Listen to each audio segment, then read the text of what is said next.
বিএনপির নেতা কর্মী ভ্যাকসিন দিয়ে এসেছে, আপনাদের পিআরপি তাদের কিচ্ছু করতে পারবে না। বিসমিল্লাহির রহমানির রহিম। উপস্থিত আজকের এই সম্মেলনের আগত অতিথি, উপস্থিত ডেলিগেট, আমাদের প্রাণপ্রিয় নেতা বলেছেন কারো নাম অ্যাড্রেস করে সময় নষ্ট না করতে, তাই মঞ্চে উপবিষ্ট সকলকে আমি ক্ষমা চেয়ে আমার বক্তব্য বলবো না, শুধু একটি সাবধানবাণী করতে চাই।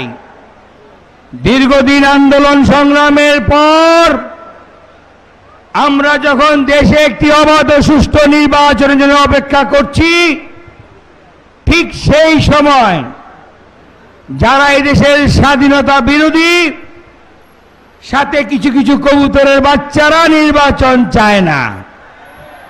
কেন চায় না?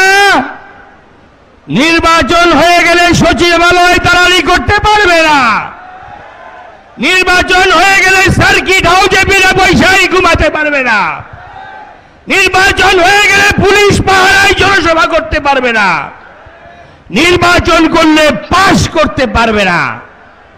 তাই তারা নির্বাচন চায় না।